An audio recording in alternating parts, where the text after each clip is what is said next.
On an exceptionally hot evening early in July, a young man came out of the garret in which he lodged in S Place and walked slowly, as though in hesitation, towards K Bridge.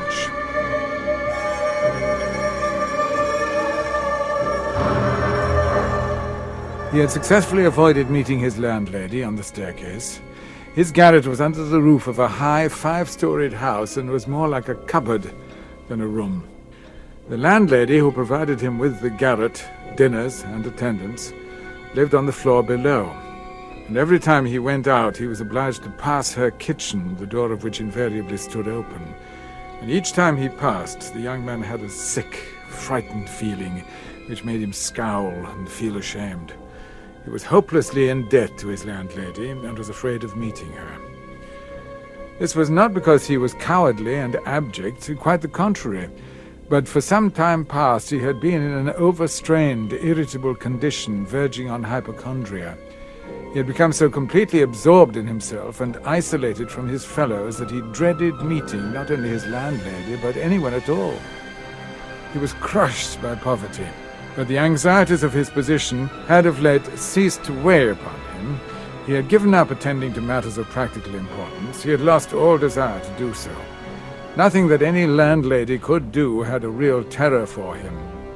But to be stopped on the stairs, to be forced to listen to her trivial, irrelevant gossip, to pestering demands for payment, threats and complaints, and to rack his brains for excuses, to prevaricate, to lie— no, rather than that, he would creep down the stairs like a cat and slip out unseen.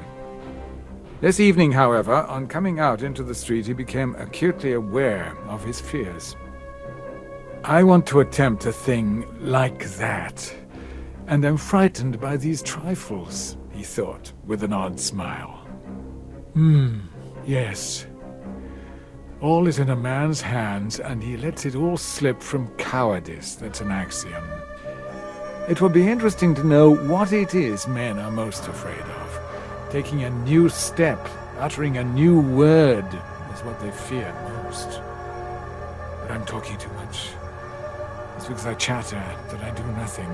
I've learned to chatter this last month, lying for days together in my den, thinking of Jack the Giant Killer.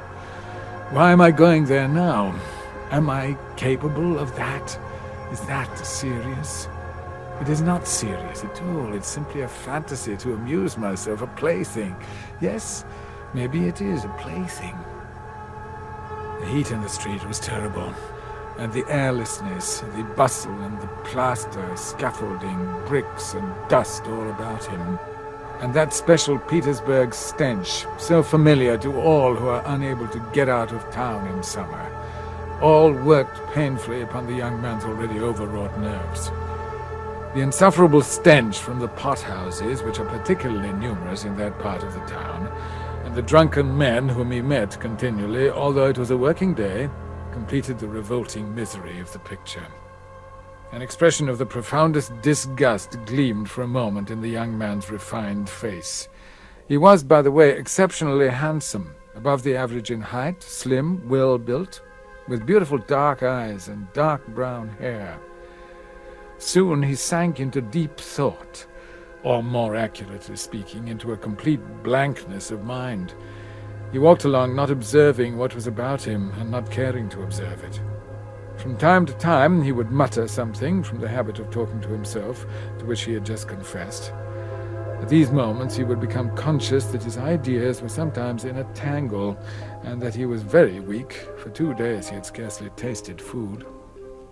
He was so badly dressed that even a man accustomed to shabbiness would have been ashamed to be seen in the street in such rags. In that quarter of the town, however, scarcely any shortcoming in dress would have created surprise. Owing to the proximity of the Haymarket, the number of establishments of bad character, the preponderance of trading and working-class population crowded in these streets and alleys in the heart of St. Petersburg, types so various were to be seen in the streets that no figure, however queer, would have caused surprise. But there was such accumulated bitterness and contempt in the young man's heart that, in spite of all the fastidiousness of youth, he minded his rags least of all in the street. It was a different matter when he met with acquaintances or with former fellow students, whom indeed he disliked meeting at any time. And yet when a drunken man who, for some unknown reason, was being taken somewhere in a huge wagon dragged by a heavy dray horse, suddenly shouted at him as he drove past, "Hey there, German hatter!" Bawling at the top of his voice and pointing at him, the young man stopped suddenly and clutched tremulously at his hat.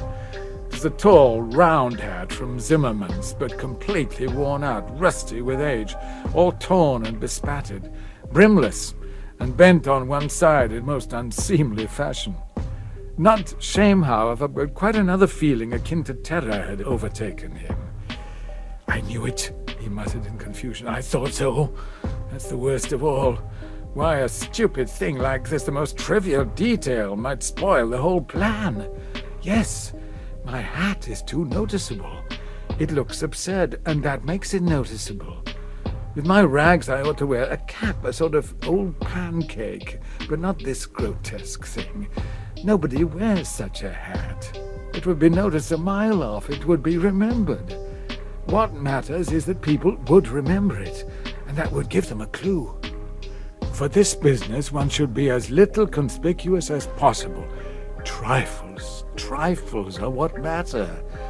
Why, it's just such trifles that always ruin everything." He had not far to go. He knew indeed how many steps it was from the gate of his lodging house. Exactly 730. He counted them once, when he had been lost in dreams.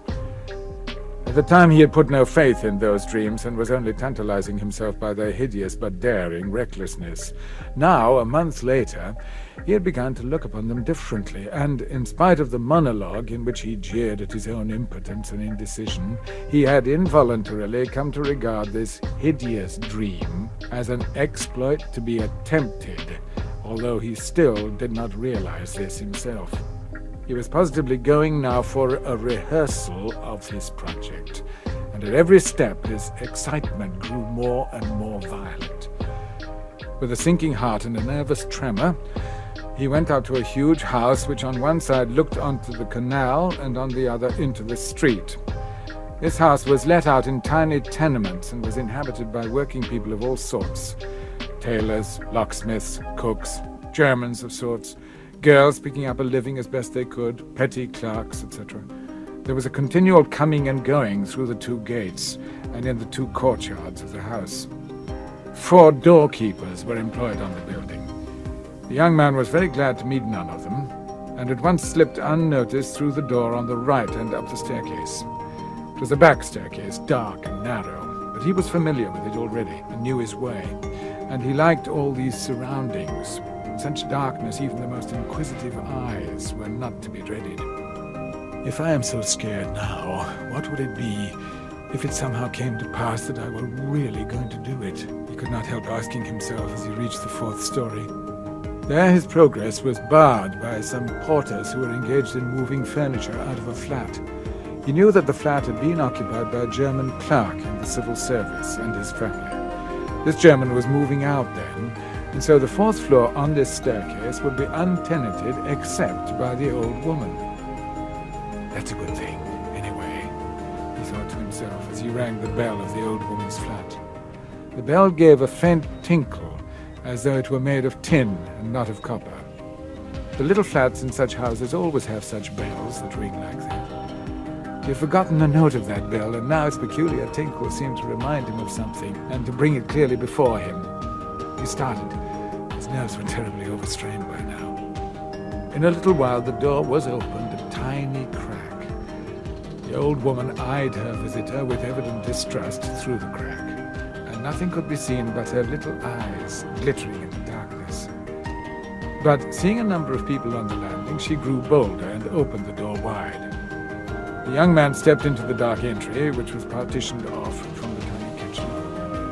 The old woman stood facing him in silence and looking inquiringly at him. She was a diminutive, withered-up old woman of 60, with sharp, malignant eyes and a sharp little nose.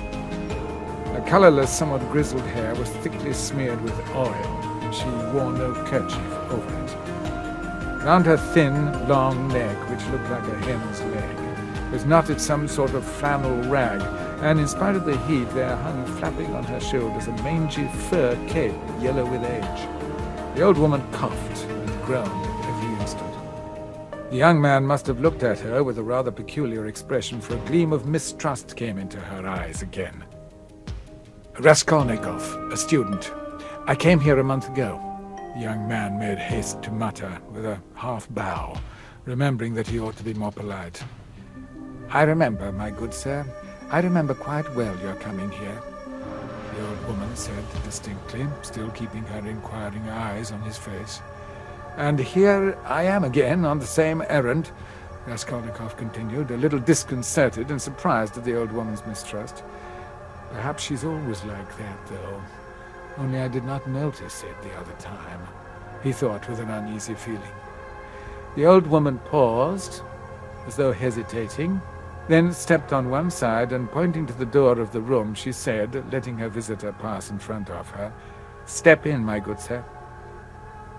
The little room into which the young man walked, with yellow paper on the walls, geraniums and muslin curtains in the windows, was brightly lighted up at that moment by the setting sun.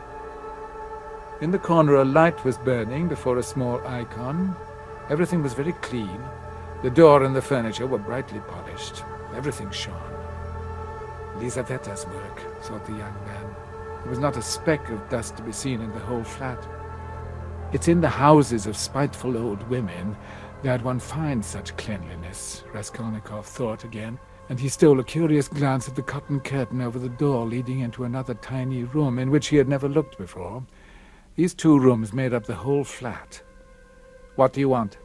the old woman said severely, coming into the room, and, as before, standing in front of him so as to look him straight upon. "Here," and he drew out of his pocket an old-fashioned flat silver watch, on the back of which was engraved a globe. The chain was of steel. "But the time is up for your last pledge. The month was up the day before yesterday. I will bring you the interest for another month. Wait a little." "But that's for me to do as I please, my good sir. To wait, or to sell your pledge at once." "How much will you give me for the watch, Alyona Ivanovna?" "You come with such trifles, my good sir. It's scarcely worth anything. I gave you 2 rubles last time for your ring, and one could buy it quite new at a jeweller's for 1.5 rubles. Give me 4 rubles for it. I shall redeem it. It was my father's. I shall be getting some money soon." 1.5 rubles, and interest in advance, if you like." 1.5 rubles, cried the young man. "Please yourself." And the old woman handed him back the watch. The young man took it and was so angry that he was on the point of going away, but checked himself at once, remembering that there was nowhere else he could go, and that he'd had another object also in coming. "Hand it over," he said roughly. The old woman fumbled in her pocket for her keys and disappeared behind the curtain into the other room. The young man, left standing alone in the middle of the room, listened inquisitively, thinking. He could hear her unlocking the chest of drawers. "It must be the top drawer," he reflected. "So she carries the keys in a pocket on the right, all in one bunch on a steel ring. And there's one key there, 3 times as big as all the others, with deep notches. That can't be the key of the chest of drawers. Then there must be some other chest or strongbox.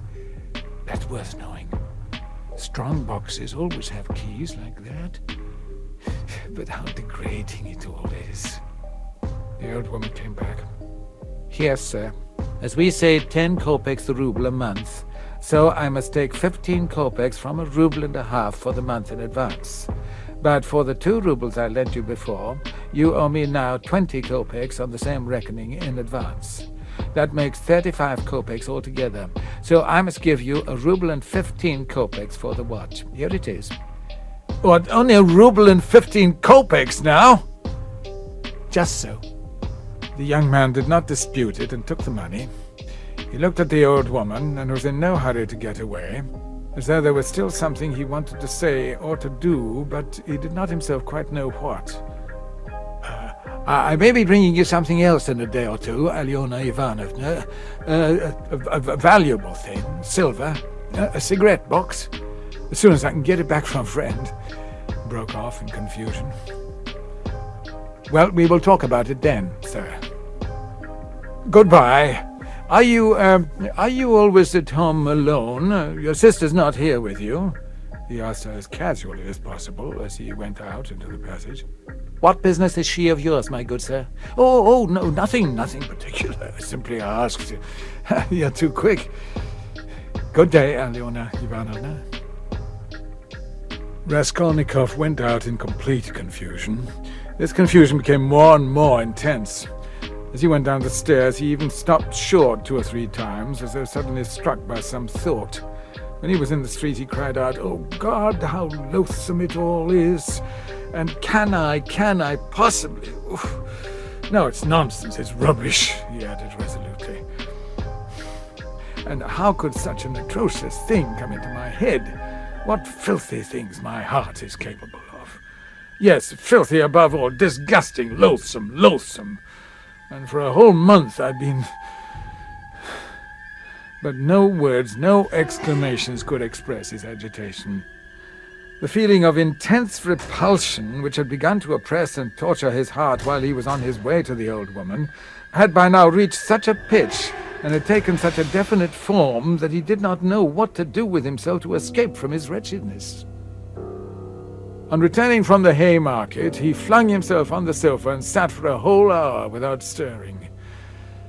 Meanwhile, it got dark.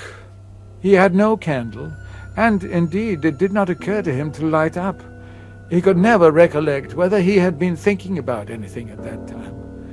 At last he was conscious of his former fever and shivering, and he realized with relief that he could lie down on the sofa. Soon heavy, leaden sleep came over him, as it were, crushing him. Suddenly he heard a clock strike. He started, roused himself, raised his head, looked out of the window, and seeing how late it was, suddenly jumped up, wide awake, as though someone had pulled him off the sofa. He crept on tiptoe to the door, stealthily opened it, and began listening on the staircase. His heart beat terribly. But all was quiet on the stairs, as if everyone was asleep. It seemed to him strange and monstrous that he could have slept in such forgetfulness from the previous day, and had done nothing, had prepared nothing yet, and meanwhile perhaps it had struck 6, and his drowsiness and stupefaction were followed by an extraordinary, feverish, as it were, distracted haste. But the preparations to be made were few. He concentrated all his energies on thinking of everything and forgetting nothing, and his heart kept beating and thumping so that he could hardly breathe. First he had to make a noose and sew it into his overcoat, a work of a moment. He rummaged under his pillow and picked out amongst the linen stuffed away under it a worn, old, unwashed shirt. From its rags he tore a long strip, a couple of inches wide and about 16 inches long. He folded this strip in 2, took off his wide, strong summer overcoat of some stout cotton material, his only outer garment, and began sewing the 2 ends of the rag on the inside under the left armhole. His hands shook as he sewed, but he did it successfully so that nothing showed outside when he put the coat on again. The needle and thread he had got ready long before, and they lay on his table in a piece of paper.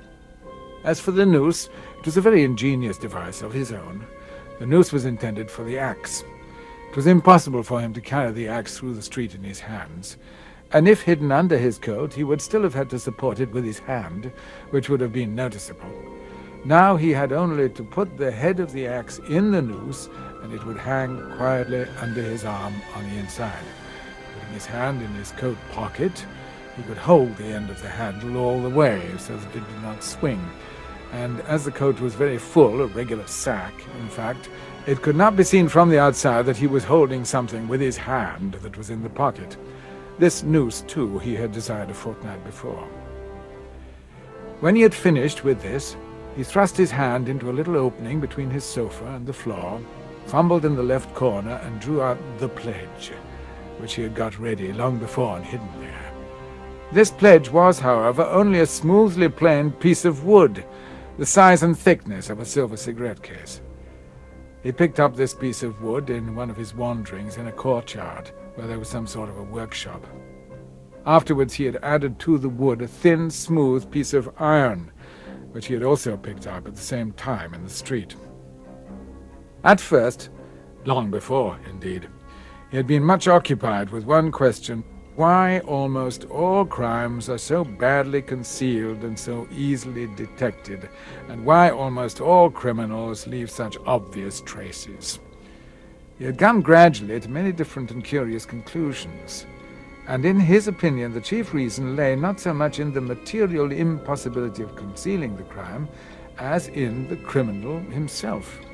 Almost every criminal is subject to a failure of will and reasoning power by childish and phenomenal heedlessness at the very instant when prudence and caution are most essential.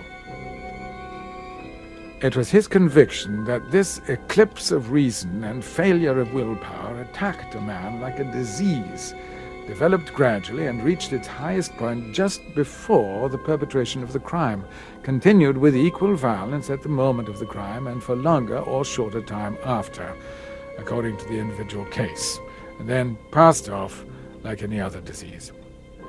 The question whether the disease gives rise to the crime or whether the crime, from its own peculiar nature, is always accompanied by something of the nature of a disease, he did not yet feel able to decide.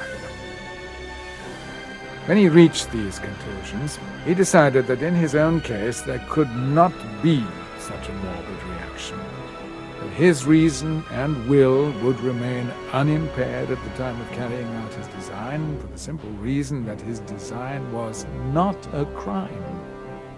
We will omit all the process by means of which he arrived at the last conclusion.